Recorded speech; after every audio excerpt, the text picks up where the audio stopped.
Hello, my name is Nicole Marker, And I'm Zellie Roy. and we decided to do our adaptive medium choice of Hrolf Crocky through the use of tarot cards. So here are some of our cards.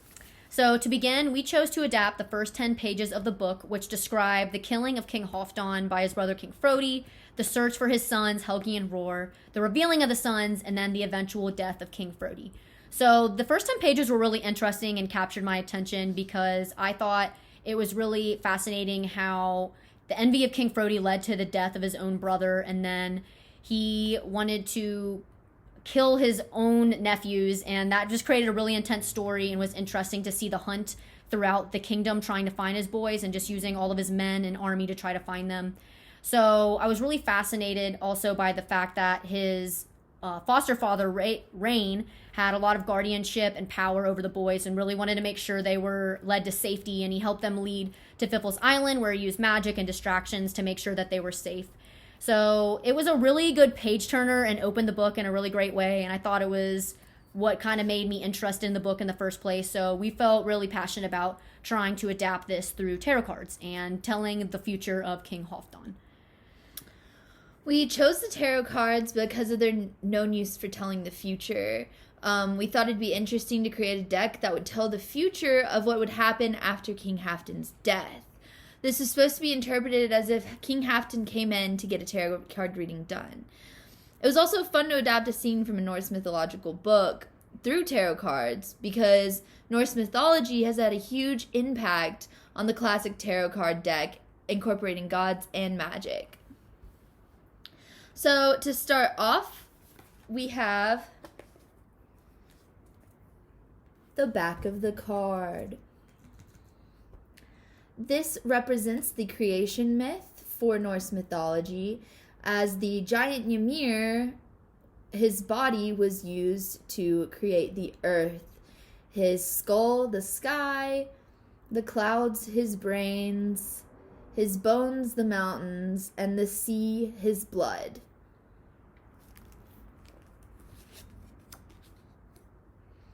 The first card is the serpent. It represents King Frodi stabbing his brother in the back by killing him through jealousy. This is symbolized as a serpent with sharp teeth. One in typical tarot card decks represent new beginnings or decisions. The second card is the brothers. It represents Helgi and Horror. The crowns show their future as kings. The one wrapping his arm around the other is Helgi, representing being protective, courageous, and bigger than Horror, his mild-mannered small brother. 2 in a typical tarot card deck represents partnership and collaboration.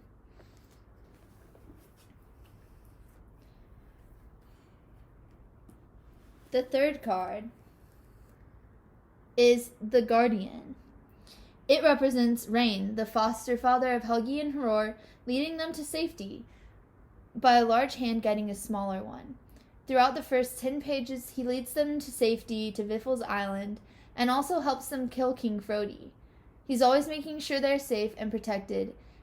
In a typical tarot card deck, 3 represents growth and dynamism.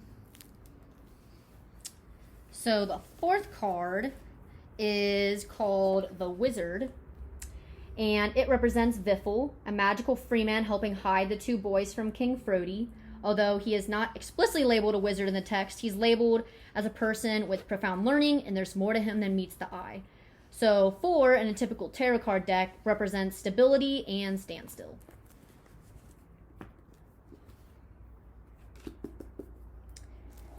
Sure, that's good.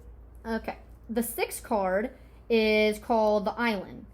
Or actually, it's the 5th card. The 5th card represents the island, as it represents the island covered with forests that the brothers escaped to avoid King Frodi. This island is covered with trees to show where they hid when King Frodi and his men arrived. 5 in a typical tarot card deck represents conflict and struggles, and this makes sense for the card, as the king and his men struggled frequently trying to find the boys because of Viffle's supernatural senses, although they did have a high inclination that they were hiding there.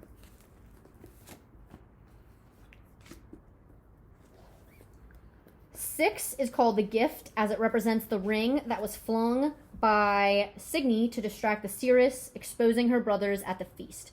The seeress Hyde was pleased with the gift and stopped her divining once she got the ring. So that was avoiding the exposure of the boys to King Frodi. 6 in a typical tarot card deck represents blockage.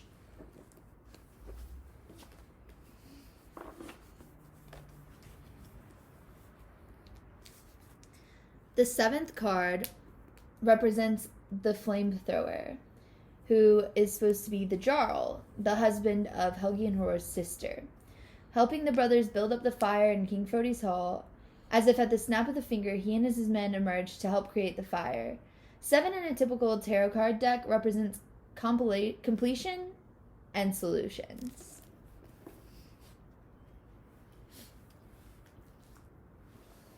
The 8th card in our tarot deck is the Lover Scorned. It represents Sigrid, the mother of the boys, deciding to die in the fire with King Frodi. Her love for the boys and their father was scorned when she decided to go back into the fire and die with her husband's brother. 8 in a typical tarot card deck represents movement and transformation. So as we get near the end,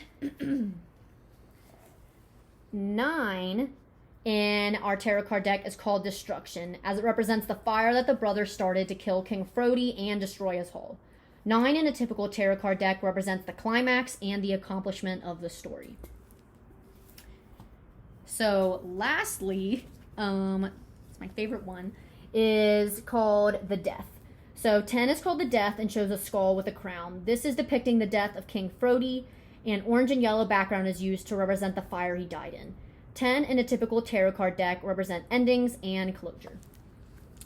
So we decided to do tarot cards after doing some research because we were trying to think of a medium that would best describe how to tell the future of someone.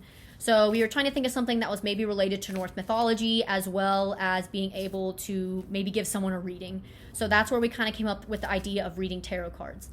So one article we found was called Tarot Images and Spiritual Education, called the 3 I models. And the 3 I models included imagination, intuition, and insight. So imagination, insight, and intuition uses symbolism and spiritual meanings found embodied in the pictures and words on the tarot cards. So this was perfect to give King Halfdan a reading because it was telling him what was about to happen in the future.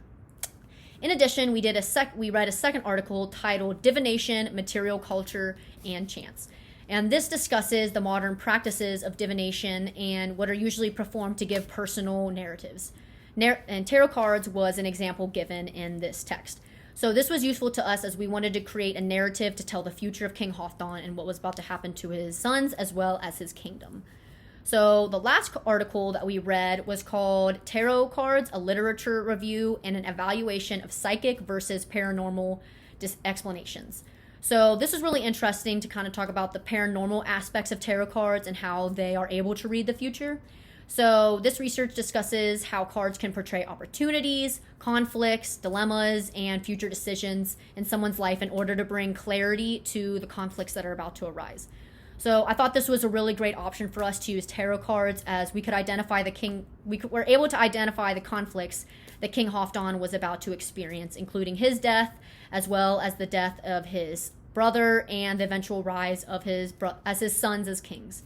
So overall, we really liked doing this project, and tarot cards was a great way to explain the future of King Halfdan.